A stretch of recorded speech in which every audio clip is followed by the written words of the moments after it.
बाबा ने ठाकुर जी को बोला, बोले लाला ये अग्निहोत्र है, या करवे से जो मन में इच्छा होवे सब पूरी है जाए। ठाकुर जी बोले जो चाहेंगे सब पूरी है जाए। बोले हाँ अच्छा। अब ठाकुर जी ने घर में तो बताया नहीं, अपने ग्वाल बालों के पास गए। ठाकुर जी के ग्वाल बाल कौन है? मधुमंगल, श्रीदामा, तन सुखा, मन सुखा, धन सुखा, ये ठाकुर जी के ग्वाल बाल है।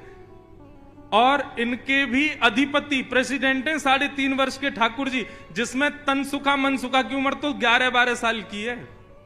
वो भी ठाकुर जी को आके प्रणाम करते हैं। ठाकुर जी ने बुलाया और बुला करके बोले भैया आज से हवन शुरू करना है। मधुमंगल श्रीदामा बोले क्यों? बोले पिताजी बता रहे कि हवन करवे थे, रोज हवन करवे थे, मन की इच्छा पूरी है जाए। हाँ तो लाला तो फिर का इच्छा के लिए करेंगे हम हवन? बोले या हमारे करेंगे कि हम 4-5 की सुंदर सुंदर बहू आ जाए। चारों तरफ बैठ गए और बीच में ऐसे ही हवन सामग्री सूखे पत्तों का चूरा एक दूसरे में बांट दिया, सूखे पत्तों में अग्नि लगा करके, और आचार्य बन के ठाकुर जी बैठ गए और चूरे दे दिए सबको सूखे पत्तों के। अब बोले जैसे ही मैं कहूं स्वाहा सोई डाल दियो। और देख मधुमंगल श्रीदामा, तन सुखा मन सुखा धन सुखा, यदि मैंने कही स्वाहा और तुमने नेक भी विलंब कियो तो फिर मोते मत कहियो यदि काणी बहू आ जाए तो, मोते मत कहियो लूली बहू आ जाए तो। जैसे ही कहूं स्वाहा तुरंत डालनो है। ढाला बोले तू बस बोल हम अभी डालें। तो ठाकुर जी कैसे खेलते हैं? ओम नमो स्वाहा, स्वाहा बोलते सब डालते हैं। अब कभी कभी ठाकुर जी करते हैं ओम नमो स्वाहा नहीं बोलते, इतने में देख अब तेरी कहानी आवेगी, तेने डाल दियो।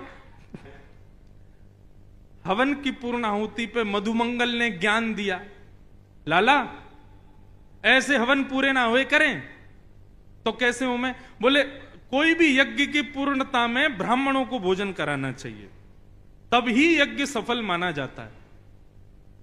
बोले हाँ हाँ तो चलो आज ब्राह्मणों को न्योता दिया मैं। अब तो महाराज कन्हैया, मधुमंगल, श्रीदामा, तनसुखा, मनसुखा, धनसुखा और भी 2-4 और थे सखा ठाकुर जी के, सुबल, सब नाचते कूदते गाते हुए सब पहुंच गए ब्राह्मणों के घर। और ब्राह्मणों के घर जाके कहें आज हमारे घर यज्ञ हुआ है, आपको भोजन पाने आना है।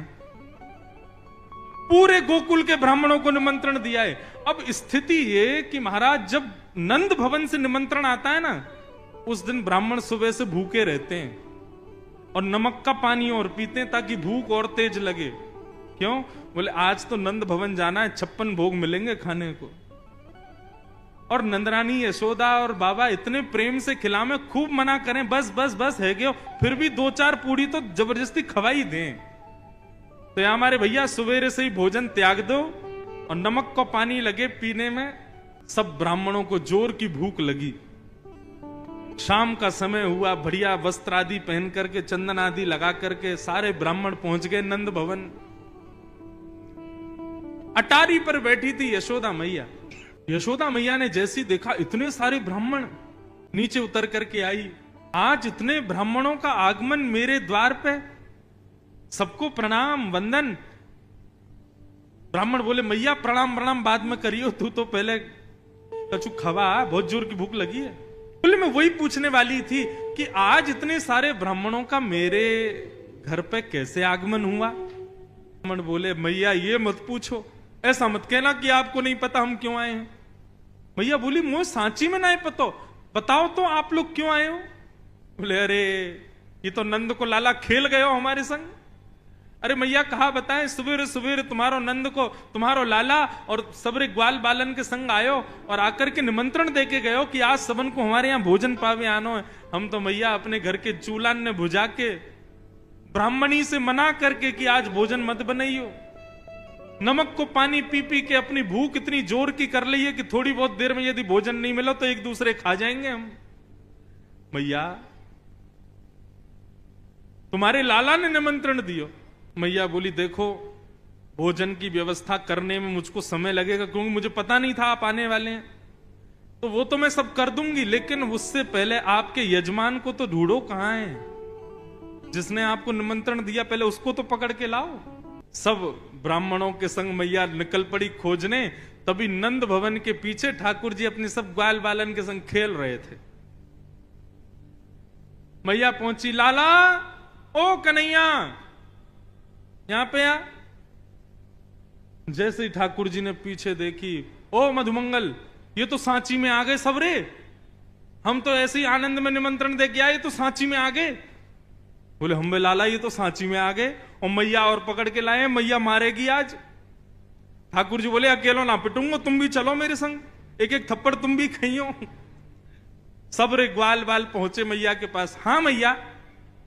मधुमंगल श्रीदामा बोले लाला पहले बचवे को प्रयास करियो, झूठ बोल बाल के कछु निकारवे को कोशिश करियो, पिटनो ना पड़े, और जब पीटवे की शामत आएगी तो हम सब रे गाल आगे कर ही देंगे अपनो, का करें गलती तो है ही गई। ठाकुर जी बोले हाँ मैया कहा भयो। मैया बोली ये सब कौन है? ये हमारे गोकुल के सब ब्राह्मण हैं, ये क्यों आए हमारे यहां? मैया मोए ना पता क्यों आए हैं। बोले झूठ बोले, ये सब रे यूं कह रहे हैं कि तू सबन के घर गयो और सबके घर जा जा करके तेने न्योता दियो कि आइयो आज हमारे घर पर यज्ञ भयो, सब लोग भोजन पावे आइयो। मैया मैं गयो इनके घर? मैया मैं तेरी सौगंध खा के कह रहा हूं, मुझको तो यूं ना पता इनको घर कौन सी गली में, मैं ना जानू। ब्राह्मण बोले देखो कितना झूठ बोल रहे हैं, कितना भयंकर झूठ बोल रहे हैं। मैया ने पकड़े कान, लाला सांची बता तेने इनको निमंत्रण क्यों दियो? बोले मैया देख तो कुछ सांची बताऊं? बोले हाँ बता। मारेगी तो नहीं? बोले ना मारूंगी। बोले हमने पूजा खेल खेलो, पूजा खेल रहे हम लोग सब रे, मैं आचार्य बनो, ये मधुमंगल ब्रह्मा बनो, और ये सब रे ब्राह्मण बने, हम सब लोग आचार्य बन के ऐसे आनंद से खेल कर रहे पूजा को।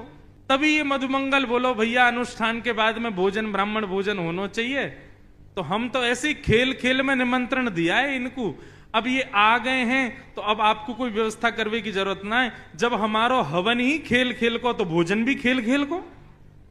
ये भी सूखे पत्ता हाथ में लेके कहते हैं हाँ भाई मोहन थार बहुत बढ़िया बनी है, पूड़ी बहुत अच्छी बनी है, देख क्या बात है, देख सब्जी बहुत जोर की बनी है। खेल की पूजा, खेल को निमंत्रण। फिर मैया ने मधुमंगल श्रीदामा सबरे एक तो धर दिए सबन में, फिर बाकी बात ब्राह्मणन को चक्क भोजन करायो। ठाकुर जी परोस रहे सबको, लेकिन ठाकुर जी के ऊधम से बुरा किसी को नहीं लगता, सबको आनंद आता है।